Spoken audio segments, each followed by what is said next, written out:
Hello বন্ধুরা, আসসালামু আলাইকুম। পাপড়ি মাশরুম অ্যান্ড অ্যাগ্রো ফার্মের পক্ষ থেকে সবাইকে শুভেচ্ছা। আশা করি সবাই ভালো আছেন।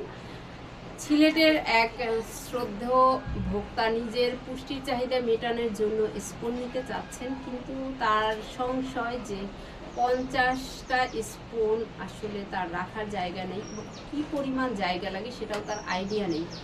তো আমরা তো আসলে আমাদের ফার্ম থেকে 50টার নিচে বিক্রি করি না, সেক্ষেত্রে আসলে কি করণীয়? সে অন্য হাউস থেকেও নেবেন না, সে চাচ্ছেন আমার ফার্ম থেকেই স্পুন নিতে। তো তার আইডিয়াটা দেওয়ার জন্য মূলত এই ভিডিওটি করা, এবং যারা এই সংশয়ে থাকেন যে 50টা স্পুন আর রেখে চাষ করার মতো কতখানি জায়গা লাগে এবং কেমন পরিবেশ লাগে, সেই বিষয়টাই আজকে ভিডিওটা দেখে আপনার ক্লিয়ার হয়ে যাবে।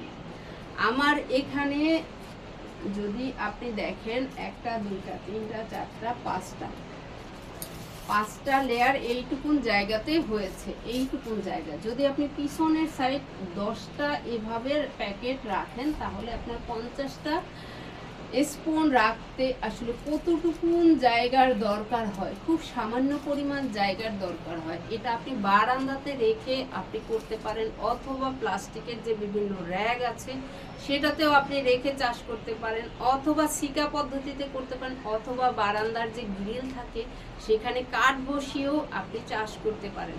যদি আপনি জানেন তাহলে সব কিছুই সহজ, কিন্তু যদি আপনি না জেনে থাকেন সব কিছুই আপনার কাছে কঠিন মনে হবে। যারা নিজের পুষ্টির চাহিদা মেটাতে চান নিজে চাষ করে, তারা আসলে এই ভিডিওটি দেখে আপনারা বুঝতে পারবেন যে আসলে কতটুকু জায়গা লাগে। খুব সামান্য পরিমাণ জায়গা হলেই হয়ে যায়।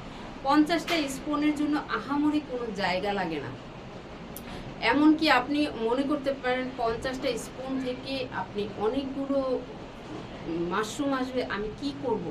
আমি অন্য ভিডিওতেও বলে দিয়েছি বা আবারও বলে দিব কিভাবে সংরক্ষণ করবেন। এবং আপনি 50টা স্পুন আপনি চাই একদিনে কাটবেন না, তাহলে ফলন ধারাবাহিকভাবে আসবে না, একেবারেই একসাথে চলে আসবে।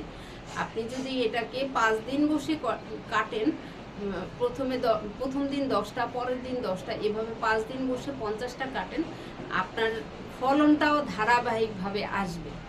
আশা করি ভিডিওটি দেখে উপকৃত হবেন, এবং যারা এই ধরনের সংশয়ের কারণে নিজের ঘরে নিজে মাশরুম চাষ করতে পারছেন না, তারা এই ভিডিওটি দেখে ক্লিয়ার হবেন। ভালো থাকুন, সুস্থ থাকুন এবং নিজ ঘরে ঘরে মাশরুম চাষ করে নিজের পুষ্টির চাহিদা মিটিয়ে তুলুন। ভালো থাকুন, আল্লাহ হাফেজ।